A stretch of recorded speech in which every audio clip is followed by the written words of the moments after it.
What are apprenticeships? Apprenticeships are a real job with real responsibilities. So you are employed. You're employed like anybody else within that company that you're working for. So that means you're entitled to things such as holiday pay, etc. As well as having an employer, you also have somebody called a learning or training provider, and their role is to get you your qualification. So your employer's role is to give you the skills and knowledge to do the job, and your learning provider is to give you your qualification.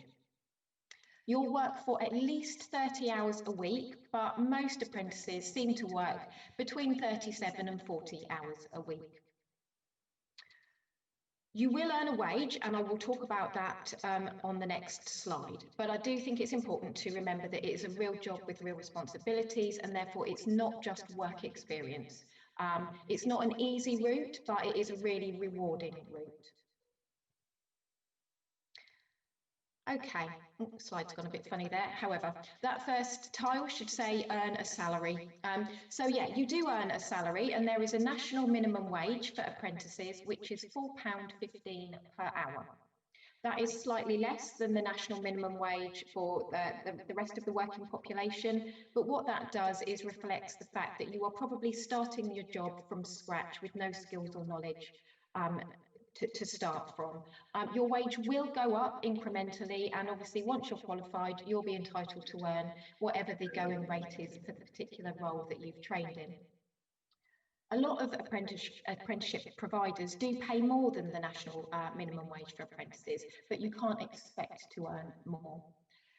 There used to be, it used to be quite common that once you'd completed your apprenticeship, then your employer would let you go and maybe take on a new apprentice.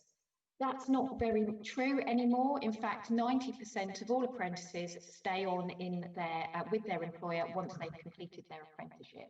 And what we know about that 10% that don't, the majority leave because they're moving on to a different employer, usually for a promotion or to use their skills somewhere else.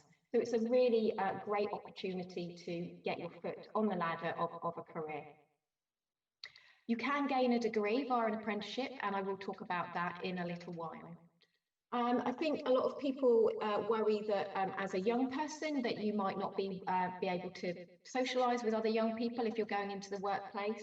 Now, quite a lot of larger companies employ more than one apprentice, so chances are you will be working with people your own age. But you can also join something called the Young Apprenticeship Ambassadors Scheme, where you'd get to socialise and meet with lots of young people. Okay, I'll move on. So there are different ways of doing your study for your apprenticeship. 20% of your paid time is what we call off-the-job learning. Now, traditionally, that might mean that you go to a college or a learning or training provider 1 day a week, and you stay in your employer with your employer for the other 4 days. Some larger companies have assessors come into the workplace, so they will come to you. And more often people are doing their learning online, and especially at the moment a lot of your learning is done online in your own time or with your employer, so you don't actually need to go anywhere else. But yeah, 20% of your time as an apprentice is spent doing the learning element. So what kind of things can you do as an apprentice? Well, this is a broad overview of the kinds of things you can do as an apprentice. Traditionally, people have thought maybe about hairdressing, carpentry, building, that kind of thing. And, you know, there are some fantastic opportunities out there within those sectors, but more and more sectors are opening up to the apprenticeship route. And that includes aviation, horticulture, architecture, cybersecurity, journalism, nursing, those kind of things. So some great opportunities. And also obviously opportunities within the marine and maritime section, which I will talk about later on. So who offers apprenticeships? Well, 50% of all apprenticeships offered by large national or international companies, companies that you've probably heard of. So, for example, Airbus, IBM, BAE Systems, all large local employers to Portsmouth anyway. So that's 50% of them, which means there's another 50%. And those apprenticeships are offered by what we would call small or medium sized companies. So companies you may not have heard of who are probably more local to where you live. And I think it's really important to remember, if you're serious about getting an apprenticeship, don't just think, oh, I've heard of that company, they must be the best ones to go to. Do explore all the options, because there are some fantastic opportunities being offered by small local employers. Another thing to think about is that especially larger companies tend to offer more than one kind of apprenticeship. So, for example, somebody like BAE, they won't just be offering engineering apprenticeships, they offer a whole range of apprenticeships. A lot of large companies have roles in all of these roles that are on the screen here, and chances are they will offer them via an apprenticeship route. So if there is a particular role that you're interested in, it's worth exploring larger companies to see what kind of things they offer. I'll just focus in now on the levels of apprenticeships. So we now have 4 levels. The first level is level 2, which is intermediate, which is the equivalent of GCSEs. Level 3 is the advanced level apprenticeship, which is the equivalent of A-levels. Level 4 is the equivalent of a HNC, so that's a higher national certificate. Level 5 is the equivalent of a HND, which is a higher national diploma. Level 6 is the equivalent of, well, is a degree, and level 7 is a master's degree. So you could potentially start your apprenticeship at a level 2 and then work your way all the way up to gaining a master's degree. Sometimes these levels can be a little bit confusing. So, for example, you may complete your GCSEs and start an apprenticeship that is actually a level 2 apprenticeship. You don't automatically go on to an advanced level. Some apprenticeships are just offered at a level 2, and sometimes that can be a little bit confusing.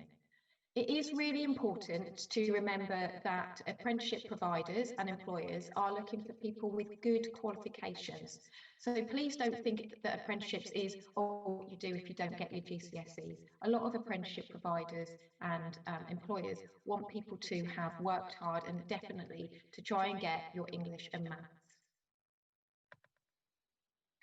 So if I focus in now on higher and degree apprenticeships, over 100 universities across England offer degree apprenticeships now, and that includes in Hampshire all of our local ones. A degree apprenticeship is the same as any other apprenticeship, so you're employed from day one with your employer and you're studying part-time alongside that. And you're studying for a degree. And it's exactly the same degree as somebody would be studying for if they were going to university full-time. Because you're working alongside that, it does tend to take about a year longer to gain your degree. So you could be doing your apprenticeship for somewhere between 4 and 6 years. But what that gives you is between 4 and 6 years work experience on top of gaining the degree. And what we hear is that the graduate job market is saturated, so there are more graduates than there are graduate level jobs. And for an employer maybe to get your CV or to get the CV of somebody who's just been to university, that you're going to have a real competitive edge, as well as the same degree having 4 to 6 years work experience. And I think that's something really worth considering. The other thing to think about is that you're employed, so you're getting paid. And your employer and or the government will be paying your university fees. So doing a degree apprenticeship means that you don't build up that perceived debt that people who go to university full-time do. So you're not getting the debt and you're getting paid on top of that. And most degree level apprenticeships pay a lot more than the national minimum wage for apprentices. So are there any jobs out there? I think it's really important to acknowledge at the moment there are less apprenticeships available.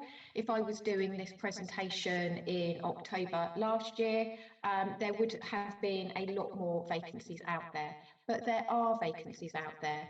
Today I've done a search in a radius around a Portsmouth postcode, and so within 5 miles of a Portsmouth postcode at the moment there are 29 vacancies. And if you go 20 miles, there are 241 vacancies.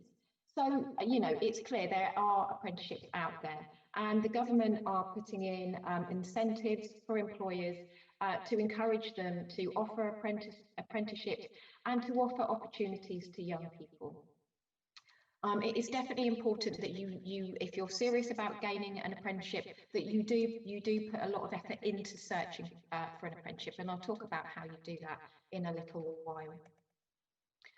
So just really quickly to focus in on the kinds of apprenticeships that you can do within the marine and maritime sector. You can get apprenticeships within marinas and boats. The Merchant Navy have some fantastic apprenticeships. You could work within the ports, marine surveying. Obviously, the Royal Navy has a huge range of roles, and they would be considered apprenticeships. And also inland waterways. So there's a huge range of opportunities specific to the marine and maritime sector. And you can go onto their particular information websites, and you can find more out about the types of apprenticeships that you can do within each of those individual sectors. So how do you find an apprenticeship? Well, the main website is findanapprenticeship.gov.uk, and the first thing you need to do is go onto there and register your details. And what that means is obviously put in your postcode, where you live, how far you'd be willing to travel for work, the kind of level of apprenticeship you're interested in, and obviously the sector that you're interested in. And then every time a new apprenticeship that is put online, and it is a live website, so new ones come on all the time. And so anytime something that matches your search comes on, you will get an email alert to say, new jobs come on, you might be interested in having a look, go and have a look and apply. So it's a really, really useful website to use. But that's not the only place to look for apprenticeships. So general job sites like Indeed will also have apprenticeships, and most companies will now put any vacancies they have on their website and share them within social media. We also know that many apprentices still get their apprenticeships through friends and family. So if there's a particular role you're interested in, then make sure you tell people, because word of mouth, somebody might know somebody who works within that area who might know about an apprenticeship. You can go to the Vacancy Snapshot website. They've got tons of information on there. They've got lots of brilliant video clips of employers, particularly apprenticeship providers, talking about what they're looking for in an apprentice. And they've also got lots of information from current apprentices talking about what it's like to be an apprentice, tips on how to apply, fill in an application form, get through interviews, that kind of thing. So it's a really useful website. So you can contact us at the National Apprenticeship Service. You can call us, or you can follow us on social media. And we have lots more information on the amazing apprenticeship. That's information for students, for parents, and for teachers. Does anybody have any questions? No, Emma, there's no questions in the chat at the moment. I was just going to say thank you for talking about the recent incentives from the government. I think it's really key for employers to understand the help that is out there in taking on new apprentices, and also worth mentioning the impact of COVID-19. You know, it has had an impact on the number of apprenticeships available, but I think it's fabulous that there are some out there. And as you showed earlier, obviously there's quite a few in the Solent area as well. Yes. So, yes, so feel free, I will monitor the questions, but feel free to keep talking all things apprenticeships. Oh, okay. Well, I mean, that's the end of the official presentation, yeah, I suppose my tips around applying for apprenticeships is make sure you search on as wide a radius as you can, because you know, not every apprenticeship is going to be available on your doorstep. But if you are interested in a particular apprenticeship, so you may have to travel. Some great tips for what to put on an application form. So the Vacancy Snapshot website and Amazing Apprenticeship websites have got some really good videos talking about that, of apprentices saying what they're looking for, and employers saying what they're looking for. I think it's important as a young person that you don't necessarily worry that you haven't got lots and lots of work experience, when you're trying to put on an application form for an apprenticeship, think about how you can demonstrate your skills, maybe things you've done voluntarily or things you've done within your family to help them. You know, employers like to see people being able to talk about how they've worked within a team, what they think their main skills are. So leadership skills, communication skills are always really high with employers. Whatever the job is that you're going for, it's really important to be able to talk and also to listen to people and take instruction. The other thing I'd say about apprenticeships is, you know, don't be put off by a potentially low starting wage, because, you know, wages do go up, and all that experience that you're gaining is going to make you very employable if and when you want to move on to another employer and look for a promotion. So I guess those would be the main things I would say about apprenticeships. Nikki, I don't know if you can think of anything that I've missed that might be worth me talking about. No, I was going to add that I think employers these days really are looking at those transferable softer skills. I think a lot of apprenticeships, and especially young people when they're applying, you know, they realise that perhaps they don't have the work experience and they wonder what to put on an application form. So I think it's really key to put on there, you know, times when you have taken the role or times when you have acted as a leader in a situation, for example, just to show that you have some skills. Also, if you haven't actually got any work experience, it's worth putting on any hobbies that you've got, because quite often that gives the employer something to strike up a conversation with you over. It may be something that you feel is quite insignificant, but to an employer, it might show that you've got determination or perseverance, or you've got leadership skills that perhaps you haven't highlighted on your application somewhere else. And I know that if you apply to a particular employer, for example, 1 year and you don't get in, it's always worth asking for feedback on why you haven't been successful in your apprenticeship, because you could be successful if you reapply in a second year, for example. And I think that apprenticeships are so valuable now. It is a fantastic way to earn a living, but also get a qualification. And you can always start with a lower apprenticeship and then move up through different grades and get higher and higher qualifications. So really fabulous opportunities. And we have some amazing employers here in the Solent region particularly, who offer some fantastic apprenticeship opportunities. Definitely. And I think something maybe I can just add about your application process. It's really important to start looking at apprenticeships now. Some of our larger employers will be opening up their apprenticeship recruitment windows now or just at the beginning of next month. And it's a long process to get you employed, ready for maybe June or July next year. So those larger ones, like for example, BAE, they will, and their interview process won't just be meeting somebody for an interview, which is what you might traditionally think an interview's like. You know, there are chances are there'll be a telephone interview, there'll be something called a psychometric test, where you'll be asked different questions. You might have to do a timed sort of question type test that you will do online. So it's a process, a selection process. Some employers will invite you in for a group interview.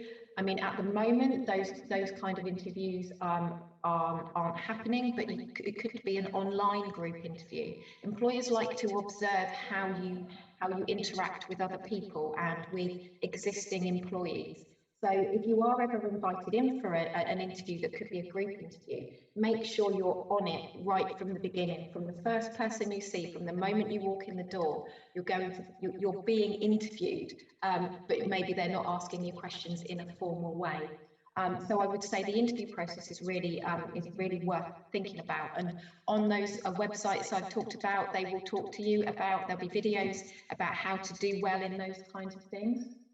And the other thing to say is that maybe our smaller apprenticeship providers and employers, they tend to start putting their apprenticeship vacancies on from February onwards. So the larger ones recruit now, and smaller, more local employers recruit nearer the time of you leaving school or college.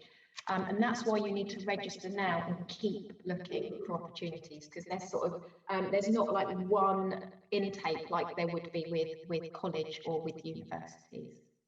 I hope that helps, Nikki. Yes, it does. Thank you. And one thing that I would just add is, as you mentioned, some of the larger employees do have a sort of 4 or 5 stage process, which can seem quite daunting. And I think it's a process that a lot of young people haven't actually ever experienced until they do it for the very first time. So it can be quite scary. And I think if you get the chance to, please, please, please practice. Not only practice having an online interview, perhaps with your family, doing a sort of Zoom call from one room to another, but also practice trying to do questions under pressure. There is nothing more off-putting than knowing you've got 30 minutes to answer 15 questions, and instead of focusing on the question that you're trying to answer, people end up focusing on watching the timer counting down in the top of the screen. So my biggest takeaway from today is practice, make sure you come across really well, dress smartly, and look at the camera when you're talking. So I think there's no more questions for Emma, so I think we're going to wrap it up there today. Emma, thank you so much for giving a really clear insight into Ask Apprenticeships across the UK. Thanks very much. You're welcome. Thank you, Nikki. Bye-bye. Bye-bye.